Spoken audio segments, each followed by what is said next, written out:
New York Giants week number 14 game preview. They face the Arizona Cardinals at home this week. The Giants are 5-7, of course. Arizona 6-6. Arizona is favored by 2.5 points when I checked, so that's probably not a good thing. But look, I don't know how I feel about this game overall. I don't have much confidence about it, and this game does scare me.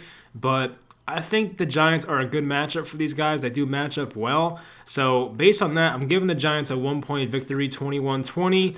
But I would not be surprised if they lost either, so I'll be honest. But we are facing a Kyler Murray that's not running the ball as much. That's definitely a big part of this game. We'll get into that. But we'll start with the Giants offense. So Arizona's giving up 123 rushing yards per game, which is definitely a positive. It's not the easiest matchup in the world, but they do give up some rushing yards, and the Giants have had a really good rushing attack, for the past month and a half, 2 months or so.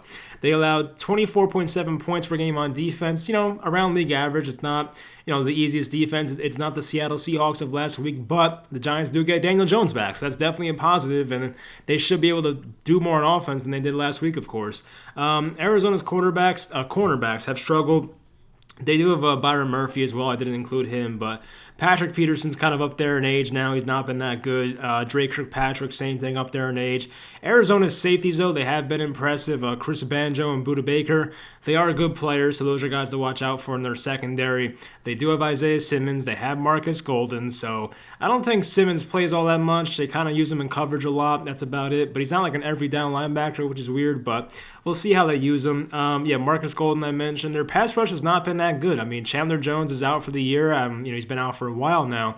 He's an elite pass rusher, but the Giants won't have to face him, luckily, so that's good. So, not much to worry about in their defensive line. Their linebackers, Jordan Hicks has not been the same this year at their linebacker spot, so that is good news. And the Giants' offensive line, they should continue their dominance because they aren't facing a great front seven. Now, if they play the safeties in the box, that's a bit of a concern, but, the Giants faced 9 men in the box last week consistently against Seattle and still got a lot of push, so I'm not really concerned about the offensive line here. They should be fine. They should continue to be a dominant force in this game.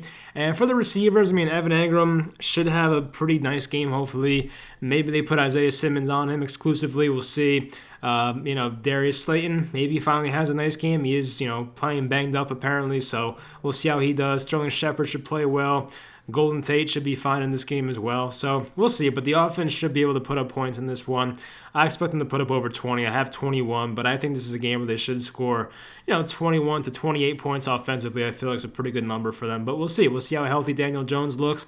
That's a very important aspect to it, but we'll find out. But hopefully the offense does well in this spot here. So for the defense, I mentioned before, Kyler Murray has cut down his rushing attempts. Now, basically from, beginning of October on, he has had at least 9 rushing attempts in every game, then hit that Buffalo game where he rushed 11 times.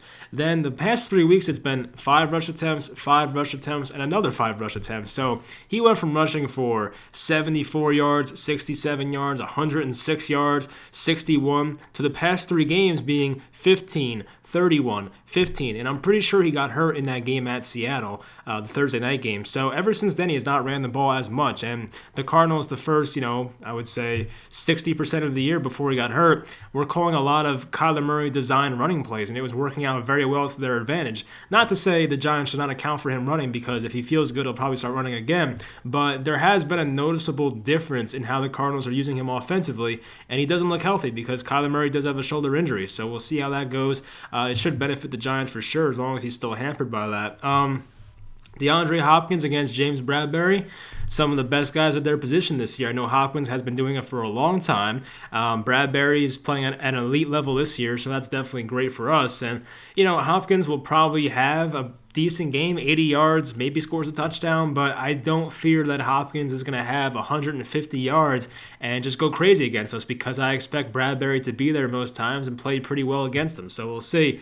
Arizona does have a top 5 pass blocking offensive line, according to PFF. So, I guess run blocking wise, they're, I think, maybe a league average, a little below it, so that's not too much of a concern. But they do have a good running back tandem in Kenyon Drake and Chase Edmonds, and we know Chase Edmonds last year had 3 touchdowns against us. It was a different defense, but that was very rough. And the Giants, they might have Blake Martinez, they might not have him. I don't think he practiced today. I'm pretty sure I saw that, but He could play, we'll see, but the Giants would obviously be a lot better with Blake Martinez. If he's not there, you're asking for a lot from Tay Crowder, Devontae Downs, David Mayo. So the Giants cannot really afford to lose a guy like Blake Martinez, especially in a game like this, I feel like. So I mentioned Kenyon Drake, Chase Edmonds, they're tough to stop.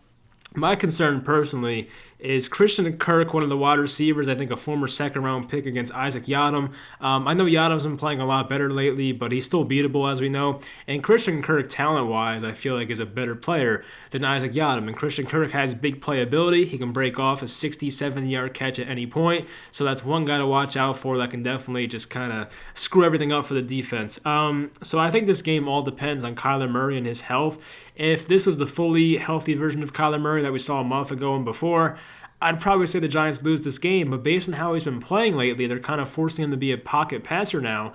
I'm not as concerned about it. I think Kyler Murray, when he's healthy, is a good pocket passer, but I think his arm is not right. His throws don't look the same that they used to. So something's up with him right now, and it's definitely going to favor the Giants, it seems like. So with him playing hampered and our defense playing out of its minds and getting Daniel Jones back, I feel like the Giants are in a good spot here to win this game. Now, I would not be shocked if they lost, but I'm just going to make a prediction and say the Giants win this game by 1. So hopefully I'm right, and hopefully the Giants get to 6-7 on the year. But the concerning part is that once you start winning a lot of games in a row, the Giants are now on a 4-game win streak, is that you don't get too high on yourselves and kind of get caught, when you don't expect it. And I think Seattle admitted that. The Seahawks admitted they did not expect the Giants to come out like that. So the Giants cannot get too high and think too highly of themselves. They have to take it week by week, which is what I expect Joe Judge to preach to them every week. So I'm not too concerned about it, but of course it's just human nature. I mean, once you win a lot, you kind of I guess lose your guard a bit, let your guard down,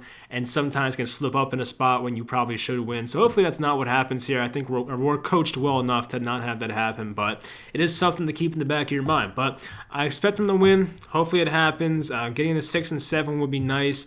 Washington plays the 49ers this week. That's a tough matchup. The Niners, they didn't look all that great on Monday night, but overall I think the Niners are probably a more talented team than Washington is. So, they probably are better coached as well. So that's definitely going to benefit the Giants.